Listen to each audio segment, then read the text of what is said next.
Kia ora.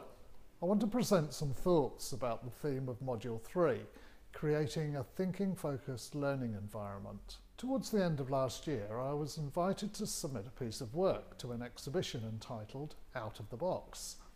The theme of the exhibition was to select an object that evoked a series of memories. The chosen object had to be exhibited in a box with a description of what the object meant to the exhibitor. I chose this book. I received this book as a birthday gift from my aunt when I was 5. As a child, I was fascinated by the book's illustrations and believed that that was the starting point for my involvement in visual art. This object is in my office, and when I was developing my ideas for this film, I realised that the other aspect of this book that fascinated me were the bizarre statements posed by its characters.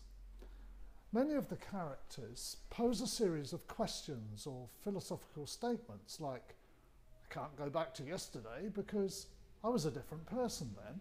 The theme running through the book is the nature of reality, with Alice constantly challenged to consider her own preconceived ideas. In the context of this module, I would suggest Alice in Wonderland created a thinking-focused learning environment for me when I was a child. It challenged my preconceptions. It made me think. How do teachers promote thinking? What strategies can teachers use to encourage thinking?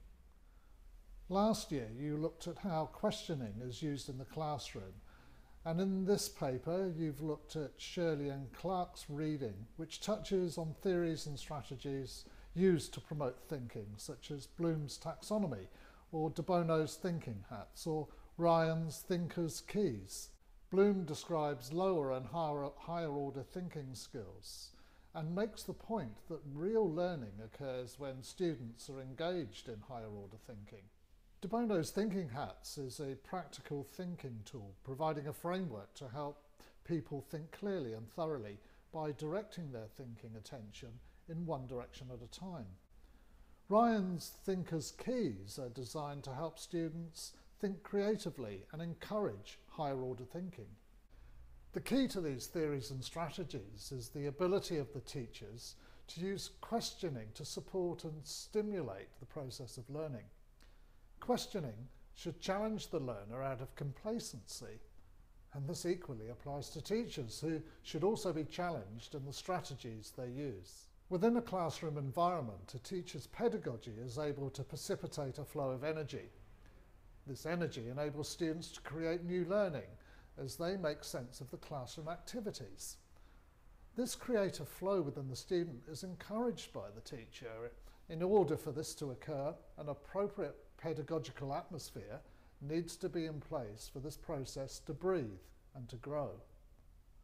So how do we use our knowledge of Bloom, De Bono and Ryan to engage students in higher order thinking? Recently, I've been questioning the nature of how we teach and what learning is.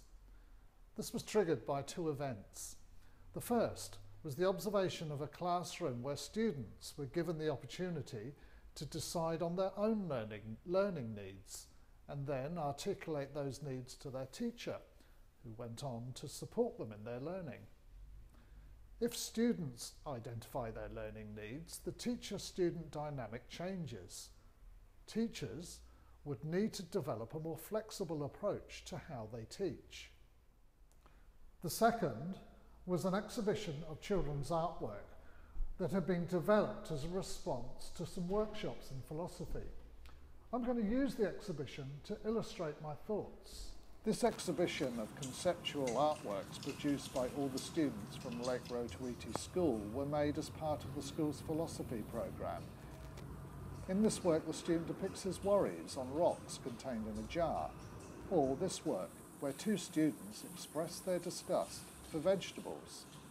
The students have used a variety of techniques to express their ideas and to challenge the viewer.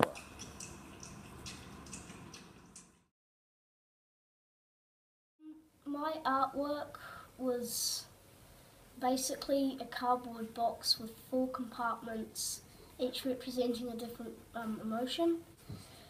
The one that is blue is called, that's sadness. The one that is yellow is happiness. The one that is a misty sort of grey is fear, and the one that is black is anger. In my artwork, I was trying to show what kind of, what days are like they're not always one emotion, they can be 4 emotions, sometimes even 4 emotions at once. Our artwork is called Disgusting Legumes, and it's legumes is French for vegetables, and we made it to try persuade our mums to not make us eat them, to eat vegetables. Well, the idea behind it is about lots of different dreams, and we kind of started out with Mrs. Crawford asking us to draw pictures of dreams we've had and nightmares, and then she stuck them all over this globe with the help of a few other students, and then I came up with the idea of putting islands over. It's part of the river, and it connects up. Well, the river connects up all the dreams, and the beads just follow the river and tell us about the good dreams that we've had, magical dreams. My artwork was supposed to represent I can't really say, but how it's really hard for me to concentrate on things about, well, writing and other things. And I wanted to make an artwork that would represent how it would feel for everyone else, how hard it would be for everyone else, for it to be really, if it was hard to concentrate for everyone else.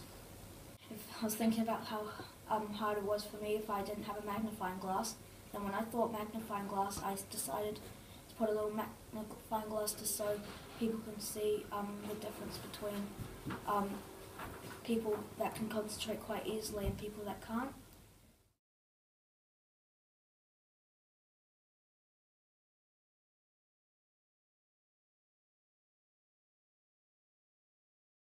I was thinking first of fear, because I have a few things that I'm scared of, but I didn't know how to put them into an object, most of them.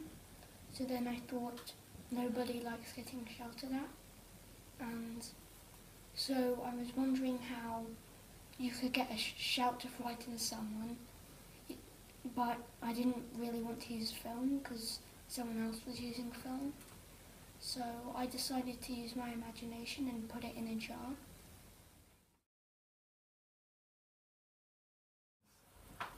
I learned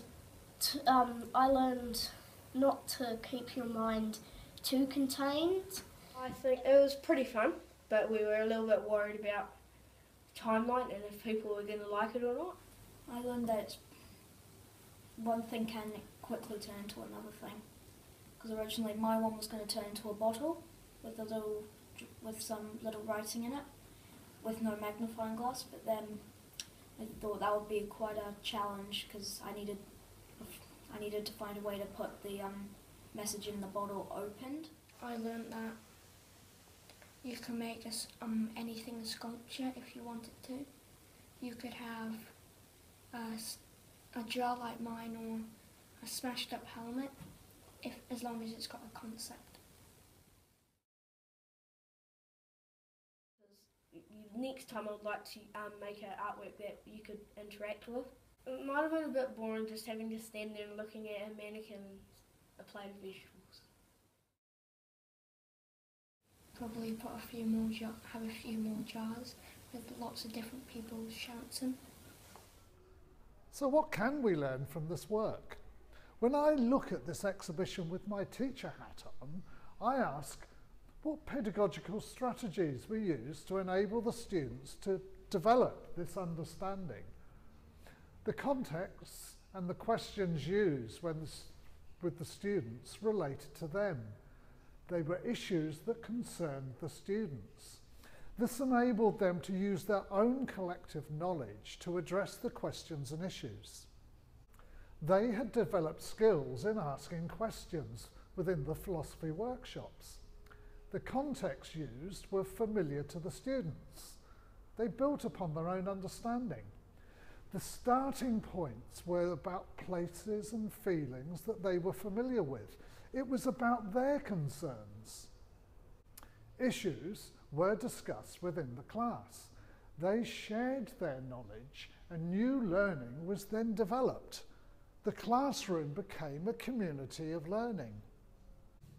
Earlier, I talked about creating a creative flow with an appropriate pedagogical atmosphere to allow the creative process to breathe and to grow. Well, this exhibition is the result of students using their higher order thinking skills, which Bloom would say was real learning.